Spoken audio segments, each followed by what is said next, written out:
السلام علیکم، بسم اللہ الرحمن الرحیم، نحمد و نصلی علی رسول الکریم۔ سورہ انبیاء کے 8 مرکزی موضوعات میں سے ہمارا چھٹا مرکزی موضوع انسان ہے۔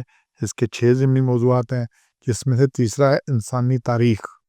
انسان ازل سے آج تک اسی طرح چل رہا ہے اور قیامت تک بھی یہی کچھ ہونا ہے۔ یہ چند آیات میں سے 6 نکات ہیں جی، 11، 12، 13 اور 14، 15 میں سے یہ 5 آیات ہیں۔ کئی ظالم مشرک بستیاں ہلاک ہوئیں، بعد از ہلاکت دوسری قومیں پیدا کی، ان کا بھی یہی انجام ہوا۔ وقت عذاب کوئی رائے نجات ممکن نہیں ہے، اور اس وقت اقرار ظلم بیکار ہوگا، کوئی فائدہ نہ ہوگا، اور پھر پوری کی پوری بستی تباہ و برباد، راکھ کا ڈھیر بن گئی۔ ان آیات کو دیکھیں، یہ کہہ رہا ہے کہ ہم نے کئی ظالم دے، اور کہتے ہیں کانت ظالم، وہ ظالم تھی، کیا تھی؟ ظلم ہے، بے انصافی، زیادتی، بدکاری، اور ہر خرابی اپنے ساتھ ظلم ہے، کیونکہ اس کا جواب دینا ہے۔ دنیا میں پکڑ آئی یا نہیں آئی، لیکن آخرت کی پکڑ سے کوئی بچ نہیں سکتا۔ تو اور شرک ظلم عظیم ہے، شرک ظلم عظیم ہے۔ تو کتنی، اور پھر اللہ نے کہا اس کے بعد پھر ہم نے اور گروہ پیدا کیے، اور بستیاں پیدا کی، قوم آخرین، لیکن وتیرہ ایک ہی ہے۔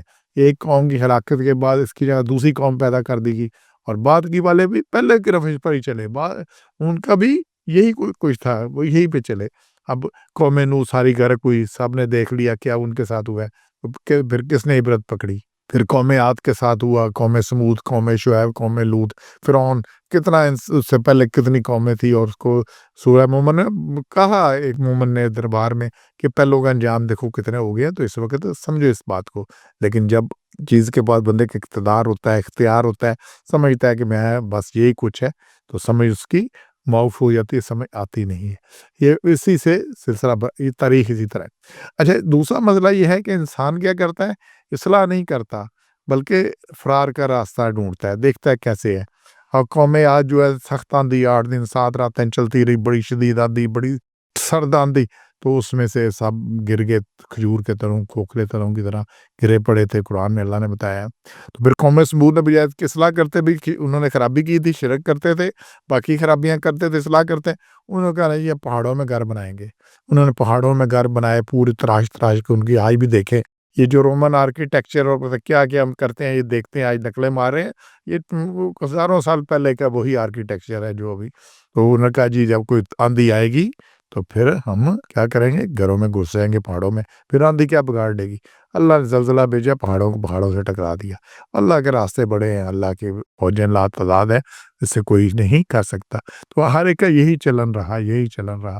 اور پھر اگلے آپ بات آ رہی ہے، جب انہوں نے ذات کیا ہٹ پائی تو لگے بھاگنے، پھر دوڑ دوپر کرنے لگے، نہ ادھر ادھر لگے کرنے، پھر کوئی فائدہ نہیں اس وقت۔ تو 13 میں اللہ کہ لا ترکضو، اور مت بھاگو۔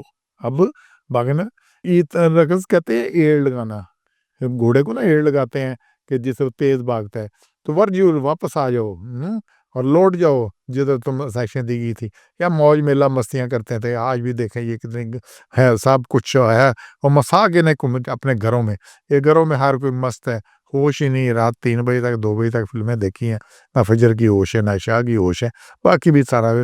لیکن کیا ہے، یہ آگے 13 کا آخری لفظ بڑھایا میں، لعلکم تسألون، تاکہ سے تمہاری انکوائری ہو، تسألون تفتیش ہو، پوچھ کچھ ہو، یہ سوال کیا جائے، تو پھر تم سے سوال کیا جائے، واپس آؤ، تو واپس آنا ہی ہے۔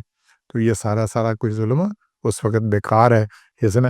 اور پھر لگے اس وقت کہنے، یا ویلانا، ہائے حضرت کہ ہم ظالم تھے۔ اس وقت ظالم ماننا کوئی نہیں، ویل جو ہے نا، یہ تباہی، بربادی، حسرت، قرآن میں بار بار یہ لفظ آیا، تو اس وقت کی حسرت، اس وقت کی اقرار ظلم، یہ چوتھا نقطہ ہے، کوئی فائدہ نہیں ہوگا، پھر پوری بستی تباہ برباد ہوگی۔ یہ 15 میں آ رہا ہے، اور ان کی پھر کٹی ہوئی کھیتی کی طرح، اور بجھی آگ کی طرح، جیسے کھیتی کٹ کے بالکل ختم ہو جاتی ہے اور آگ بجھ کے آگ کا ڈھیر ہو جاتا ہے، ایسے ہی بن گئی، اور کوئی فائدہ نہیں ہوا۔ یہ سورہ عنکبوت کی آیت نمبر 40 میں اللہ نے ایک منظر بتایا ہے، پھر سب کو ہم نے پکڑا ان کے گناہ کی وجہ سے، گناہ کی وجہ سے، ذنبہم، ان کے گناہ کی وجہ سے، پھر ہم نے کسی پر بھیجا پتھروں حاسباً، پتھروں کی بارش کی، قوم لوط کے اوپر کی، اور کسی کو چنگاٹ سے پکڑا، کسی کو چنگاٹ سے پکڑا، اور پھر کوئی تھا جس کو زمین میں دنسا دیا، یہ قوم لوط کو دنسا دیا، اور اس سے پہلے قوم صالح کا ذکر آ رہا ہے، سمود کا، اور کسی کو ڈبو دیا، فرعون کو ہم نے ڈبو دیا۔ اور یہ کیا کرتے ہیں؟ وکان اللہ علیہ، یہ ظلم اور ان پر ظلم کرے تو وہ اپنے اوپر برا کرتے تھے، اور اللہ ایسا نہ تھا، وکان اللہ ظلمہم، اللہ تعالیٰ ایسا نہ کہ ان پر ظلم کرتا، یہ خود پر ظلم کرتے تھے۔ تو یہ ساری اپنے ظلم کی وجہ سے ہوئی۔ تو یہ سارا کوئی یہی تاریخ چلی آ رہی ہے، اور پھر چھڑا ہے مولت سے فائدہ اٹھا کر مان لانے کے لیے اللہ تعالیٰ سے روگردانی کرتے ہیں۔ اور یہ تاریخ چلی آ رہی ہے کہ فائدہ 42 میں دیکھ لیں، آج ہمیں مولت ہے، آج موقع مجھے ملا ہوا ہے، آپ کو ملا ہوا ہے، کیا فائدہ اٹھا رہا ہوں؟ آج کا دن میں دیکھ لوں، اس ہفتے میں دیکھ لوں، یا پورا مہینہ گزر گیا، اکتوبر کا مہینہ دیکھ لیں، مئی کا دیکھ لیں، کوئی مہینہ دیکھ لیں، 30 دن ہے، 31 دن ہے، کتنی نمازیں جماعت سے پڑھی ہیں میں نے، اور کتنی تکبیر اولیٰ کے ساتھ مجھے ملی ہے، یہ ساری باقی کتنی میری ایمانداری، کتنی میری بے ایمانی ہے، دنیا کو پتہ یا نہیں پتہ، میں نے سب کو چکر دے دیے، لیکن مجھے خود کو پتہ ہے، تو خود کو چکر بندہ نہیں دے سکتا، تو اپنا محاسبہ آج کریں۔ لیکن یہ جو تاریخ چلی آ رہی ہے، جب تم اپنی نہیں بدلو گے تو اللہ نے بھی نہیں بدلنا، اللہ کی سنت تبدیل نہیں ہوتی، اللہ کا طریقہ تبدیل نہیں ہوتا، ہم نے خود کو بدلنا، اللہ نے نہیں بدلنا۔ اگر یہ کریں گے انجام بھی یہی ہے۔ تو اس میں انشاءاللہ ہمارے لیے بہت سبق ہے، تو ہم نہ روگردانی کرنی ہے، نہ غفلت کا شکار ہونا ہے۔ سبحان ربک رب العزت عما یصفون وسلام علی المرسلین والحمد للہ رب العالمین۔